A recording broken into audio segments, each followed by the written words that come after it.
Welcome back ناظرین. ایسا گل رہا اسی انیس مجید صاحب صاحب. سر آپ شوگر کین کے حوالے سے کچھ کہنا چاہ رہے تھے تو اسی کو آپ کنٹینیو کیجیے. میں یہ کہنا چاہ رہا ہوں کہ شوگر کین جب گرو ہوتی ہے, پروڈکشن ہو جاتی ہے, تو اس وقت گورنمنٹ کو پراپر انٹروین کرنا چاہیے, کیونکہ ان کو بھی جو گروورز ہیں ان کو اگر پوری پرائس نہیں ملے گی تو نیکسٹ ایئر ایک تو وہ گرو نہیں کریں گے, پلس وہ جب لاس میں جائیں گے تو آپ کی پوری اکانومی کا سرکل ہی خراب ہو جائے گا. یہ سچویشن آپ بتا رہے ہیں, سچویشن آلریڈی کریٹ ہو چکی ہے لاسٹ ایئر. اس سے لاسٹ ایئر ہمارے ملٹس میں کچھ ایسا, ان کی جو ایسوسیشن ہے وہ کچھ اس طرح سے گروورس کو لوٹ رہی ہے کہ انہوں نے نہ ہی ان کو اچھے اسٹیبل پرائسز دی, اپنی طرف سے ویرائٹیز بتائیں, جب ٹائم آتا ہے خریدنے کا تو وہ ویرائٹیز انہوں نے لی بھی نہیں, تو گروورس آر آلریڈی سفرنگ. ابھی بھی انہوں نے یہ ڈیسیژن لیا ہے کہ ان کے ساتھ میرا ایک دو پروگرام ہو جائے گا, انہوں نے یہی ڈیسیژن لیا جو آپ کہہ رہے ہیں کہ ہو سکتا ہے ہم گندم شوگر کین چھوڑ کے ہم شوگر بیٹ پہ چلے جائیں گے, یا تو ہم اس کے علاوہ کوئی دوسری فصل لگا لیں گے. تو یہ سچویشن آلریڈی کریٹڈ ہو چکی ہے. بالکل, یہ جو چیز ہے یہ 3-4 سال پہلے جب گنے کی بہت اچھی کراپ ہوئی تھی, اس وقت بھی فارمر سے میری ملاقات بھی ہوئی تھی, وہ میرے پاس آئے تھے اور ان کا یہی کہنا تھا کہ اب اس وقت وہ گنا جو بیچ رہے تھے وہ 4 کے ریٹ میں بک رہا تھا, یعنی کہ 40 روپے کے من سے بھی کم میں بک رہا تھا. تو انہوں نے کہا کہ ہم کیوں نیکسٹ ایئر یہ گرو کریں گے, ہم تو نیکسٹ ایئر دوسری کوئی آئٹم گرو کریں گے. تو اس وقت حکومت کا کام ہوتا ہے کہ ان کو سپورٹ کریں, اور پھر ملرز اگر کوئی غلط کر رہے ہیں تو ان کو بیٹھ کے دونوں ملرز اور گروورز بیٹھ کے اس کو ریزالو کریں. اور ہمیشہ اسی طرح اگر نہیں ہوگا تو کبھی ملرز کو شکایت رہے گی, کبھی گروورز کو رہے گی, اور کوئی بھی اگر نقصان میں رہے گا تو ہماری ملک کی اکانومی نقصان میں آ جائے گی. تو اگر ایک سیٹلمنٹ ہو جائے, ایک قیمت پہ بھی سیٹلمنٹ ہو جائے, نہ ان کو نقصان ہو نہ ان کو نقصان ہو, اور ایسی یہ کوئی راکٹ سائنس نہیں ہے. گروورز کے پاس اس کی کاسٹ آف پروڈکشن ہے, اتنے کی ہے, اس کو اتنا پروفٹ ملنا چاہیے. شوگر جو بنا رہے ہیں ملرز, ان کو بھی پتا ہے کہ کتنے کی کاسٹ کر رہی ہے, تو گورنمنٹ کے پاس بھی اینالائزر ہیں اور ان کو کاسٹ پتا ہے کہ کتنی ہے, تو ان کو اتنے ریٹ ان کو دلائیں. پھر وہ شوگر کے ریٹ بھی پراپر سامنے آ جاتے ہیں, تو وہ ہول سیل مارکیٹ کو وہ ریٹ میں ملے, تو پھر ملرز کو بھی نقصان نہیں ہوگا, گروورز کو بھی نقصان نہیں ہوگا, اور عوام کو بھی صحیح قیمت میں چینی ملے گی. اچھا, coming back to over topic, grocers کے اس حوالے سے بات کریں گے کہ پرائسز تو بڑھ چکی ہے, ٹھیک ہے, وہ پرائسز اب اشیاء خورد و نوش کی پرائسز بڑھ چکی ہے, اس سے ہمارے کنزیومرز کو ڈیفینیٹلی لاس ہونے والا ہے, انفلیشن اگین وہ بڑھنے والا ہے. اس کے حوالے سے مجھے کچھ بتائیں کہ وہ کیا کرے, عام عوام کیا کرے آخر. دیکھیے, ابھی جو صورتحال ایسی ہے کہ امید ہے, کیونکہ ٹرانسپورٹرز بھی آبجیکشن کر رہے ہیں, پولیٹیکل پارٹیز بھی آبجیکشن کر رہی ہیں کہ پیٹرولیم پرائسز نہیں بڑھنی چاہیے.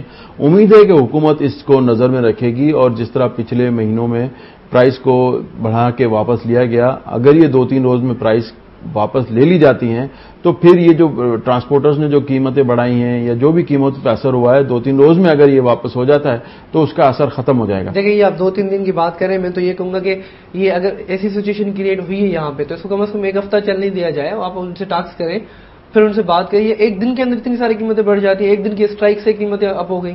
نہیں, دیکھیے, نہیں, ایسا کوئی ایک دن سے یہ اپنی ہوئی, ایک دن سے ڈائریکٹ جو امپیکٹ آیا ہے نا, وہ یہ ہے کہ جو ٹرانسپورٹرز کی جو روز کی جو وینز چلتی ہیں یا بسز چلتی ہیں, کیونکہ انہوں نے تو اسی وقت پیٹرول دلا کے اسی وقت چلنا ہوتا ہے, تو وہ اپنے جو کنزیومرز ہیں, جو ان کے جو گاہک ہیں, ان سے وہ کرایہ زیادہ مانگ رہے ہیں. ایک تو یہ ہو گیا, اور دوسرے جو کنزیومر آئٹمز ہیں اس پہ ڈائریکٹ امپیکٹ ابھی نہیں آیا, اور وہ جو کرایہ ٹرانسپورٹ زیادہ لے رہے ہیں, جو لوڈ ٹرکس کر کے آ رہے ہیں, وہ تو ہم سے زیادہ لے رہے ہیں, لیکن ابھی بھی ہول سیلرز نے اس پہ کوئی اثر نہیں آنے دیا, وہ خود آبزرو کر رہے ہیں. وہ لاس خود آبزرو نہیں کر رہے ہیں, ہر چیز پہ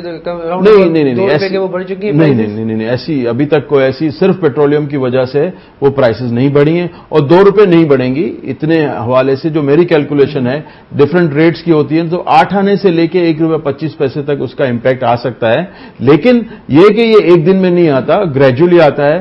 اور اگر کوئی 2 روپیہ کوئی بھی چیز 3 روپیہ بڑھتی ہے تو اس کی کوئی اور وجہ ہوگی, یا کوئی وہ ناجائز فائدہ اس کا اٹھا رہا ہوگا. ایسے نارمل وجہ نہیں ہے کہ کوئی اتنا زیادہ اثر اس طرح جلدی سے آ جائے. ابھی میری جو آبزرویشن ہے, جو ہمارے مارکیٹ میں جو ٹرک کرایہ جو زیادہ لے رہے ہیں اس کو وہ دکاندار خود آبزرو کر رہے ہیں, اور وہ اپنے پاس اپنے اوپر لے رہے ہیں, اور اس کا کوئی امپیکٹ ابھی تک مال پہ نہیں آیا. تو آپ ایسوسیشن کے لیول پہ ان کے خلاف کوئی لیتے ہیں ایکشن یا نہیں لیتے؟ نہیں, دیکھیے, ایسوسیشن جو ہے اس طرح کی کوئی پرائس میں نہیں ہوتی. پرائس کی جو ایک گورنمنٹ اپنی لسٹ بناتی ہے اس کے تحت اس کو بیچنا پڑتا ہے, لیکن وہی گورنمنٹ کے پرائس لسٹ میں بھی میرا یہی کہنا ہوتا ہے کہ جو ہول سیلرز ہیں اس کے ہاتھ میں ڈائریکٹ پرائس کنٹرول نہیں ہے. اس لیے کہ دیکھیے, کبھی آپ کی کرنسی ڈی ویلیو ہو گئی, کبھی آپ کی پیٹرولیم پرائسز بڑھ گئی, فریٹ آپ کے بڑھ گئے, اور کئی اور وجوہات ہوتی ہیں جس کی وجہ سے پرائس کم یا زیادہ ہوتی ہیں. لہذا جو ہول سیل میں پرائس ہے وہ فکس ہونا بہت مشکل ہوتی ہے. ہم نے کئی دفعہ کہا ہے مگر ابھی تک اس پہ کوئی عمل نہیں ہوا, لیکن اس کا امپیکٹ بھی کوئی کنزیومر پہ بھی اچھا نہیں پڑتا.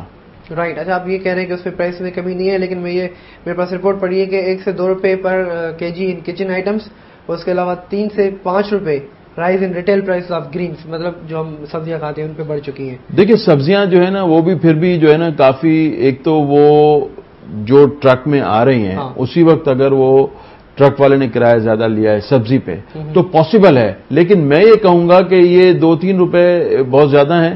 اس کا امپیکٹ جو سبزی پہ بھی آئے گا نا وہ 1.5 سے 2 روپے تک میکسیمم آ سکتا ہے.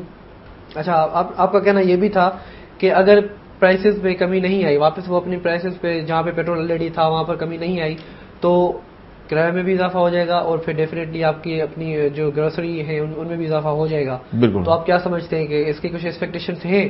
دیکھیے آبویسلی ابھی اگر ڈائریکٹ امپیکٹ نہیں آتا تو گریجولی تو وہ امپیکٹ آئے گا. کتنی دیر تک جو دکاندار ہیں وہ پیسے اپنے ٹرکس کو زیادہ دیتے رہیں گے اور کتنے دن تک وہ برداشت کر سکتے ہیں؟ 2-3 روز 1-2 روز تو وہ کر سکتے ہیں, لیکن پھر اگر ہفتہ 2 ہفتہ جب نہیں پرائسز بڑھتی تو گریجولی وہ کاسٹ پہ ایڈ کرنا شروع کر دیتے ہیں اور فائنلی اس کے پرائسز میں اضافہ ہو جاتا ہے. جو کہ ابھی آپ نے دیکھا ہے کہ ابھی اتنے جو پرائسز ہیں وہ کیا وجوہات ہیں. ایک وجہ تو اس میں مین یہ بھی ہے. ٹھیک ہے. اچھا, اب مجھے 2-3 کوسچنز یہ ہیں میرے آخری کے. کنزیومر ہمارا ویسے ہی آلریڈی پرابلم میں آیا ہوا ہے, انفلیشن, اکنامک انڈیکیٹرز ہمارے بہتر نہیں ہے. ٹھیک ہے, ریمیٹنسز ہم زیادہ اس کو دھیان دے رہے ہیں کہ وہ بڑھ رہے ہیں. These are the external indicators. ہمارے انٹرنل انڈیکیٹرز اتنے خاصے اچھے نہیں ہیں. تو آخر ان کو کب فائدہ نظر آئے گا؟ یہ جو عام عوام ہے وہ کب دیکھیں گے کہ ہاں اب میں فیسیلیٹیٹ ہو رہا ہوں؟ وہ آخر یہ کب چیزیں دیکھیں گے؟ ان کو تو ڈیلی اکنامی کی ورسٹ پکچر مل رہی ہے, ورسٹ پرائسز مل رہی ہیں اور ڈے بائی ڈے وہ نیچے ہی چلے جا رہے ہیں. تو اس کے حوالے سے مجھے بتائیں کہ وہ ان کے لیے ایسی پکچر یہ کب آئے گی؟ دیکھو میں یہ کہوں گا کہ ان کے لیے, یہ سب کے لیے, سب سے پہلی بات تو یہ کہ ابھی آپ سب لوگوں کو دیکھیں تو جو کام کرنے یا محنت کرنے کا انٹرسٹ ہے وہ لوگوں میں کم ہو گیا ہے اور حکومت کی بھی پالیسیز کو ایسی نہیں ہے. جب تک اوپر سے حکومت کی پالیسی ایسی نہ بنے کہ جو عوام کو فائدہ دیں, جب تک عوام کیسے سیٹسفائی ہوں گے؟ اور جو پالیسی اگر بنے تو اس میں سب سے پہلے تو زراعت کی پروڈکشن اور فارمرز کو پروٹیکشن دینا ہے. جب آپ کی پروڈکشن بڑھے گی تو آپ کی انڈسٹری بھی بڑھے گی. جب انڈسٹری بڑھے گی تب آپ کی جو ہے امپلائمنٹ بڑھے گی. امپلائمنٹ بڑھے گی پھر آپ کی پروڈکشن بڑھے گی تو آپ اپنا کنزمپشن پورا کریں گے, پھر آپ ایکسپورٹ کریں گے تو آپ کا فارن ایکسچینج آئے گا.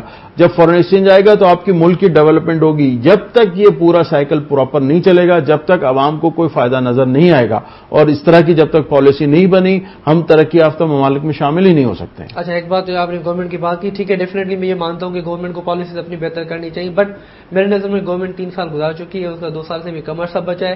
اور اس کے بعد اگر یہ اکنامی پہ ایسا اوور ویو لاتے ہیں تو میرے خیال میں وہ کسی کام کا نہیں رہے گا. وہ اس وجہ سے کیونکہ وہ پالیسیز دیتے ہیں لیکن اس میں عملی جامہ کوئی بھی نہیں آتا. اب مجھے یہ بتائیں کہ جو آپ نے گروسریز کی اگر قیمتیں بڑھ گئیں اور آپ کی حکومت نے بات نہ مانی, کیونکہ ہو بھی سکتا ہے نہ بھی ہو سکتا ہے, دونوں چیزیں ہیں, تو ڈیفینیٹلی ہمارے کنزیومرز تو پرابلم میں جائیں گے, تو ان کے لیے بہت زیادہ سفرنگ کی سچویشن, ڈیسپریٹ سچویشن ہوگی. اس حوالے سے اگر آپ کچھ ہمیں کہنا چاہیں. دیکھیے یہی ہے کہ جو چیز میں اضافہ ہوگا اگر وہ اضافہ رہتا ہے تو ظاہر ہے وہ چیز پہ کاسٹ پہ اس کا اضافہ آ جاتا ہے. تو یہ تو حکومت کی پالیسی اور حکومت کا کام ہے کہ وہ اس کو کس طرح کنٹرول کرتے ہیں. اور جو انٹرنیشنل مارکیٹ ہے اس لحاظ سے پاکستان کی مارکیٹ اگر آپ اب بھی دیکھیں نا, اب بھی جو ہے وہ ایسے پرائسز ہیں جو دنیا میں اسی آئٹم کے زیادہ ہیں لیکن پاکستان میں پھر بھی کم ہیں. تو یہ آئٹمز کی ہم یہ امید نہیں کر سکتے کہ بہت پرائسز کم ہو جائیں گے. ہم اگر بہت محنت بھی کریں تو یہ ہوگا کہ یہ پرائسز مزید نہ بڑھیں. تو ہم اس سٹیج پہ بھی آ جائیں گے کہ مزید نہ بڑھیں, پھر بھی عوام کو کافی ریلیف ہو جائے گا کہ روزمرہ کی پرائسز روز اب بھی نہیں بڑھ رہی, کم از کم ایک جگہ رکی ہوئی ہیں. تو اس کے لیے تو میں سمجھتا ہوں کہ پرومپٹ پالیسیز ہونی چاہیے اور پھر یہ پالیسیز چاہیے حکومت جائے وہ پالیسی کنٹینیو رہنی چاہیے, اگلی حکومت بھی آئے تو. یہ تو دنیا میں جو ڈیولپ کنٹریز ہیں اس کی پالیسی ایک ہوتی ہے اور وہ عوام کی فلاح و بہبود کی پالیسی ہوتی ہے, وہ ہمیشہ ایک رہنی چاہیے. ٹھیک ہے, بہت بہت شکریہ جوائن کرنے کا.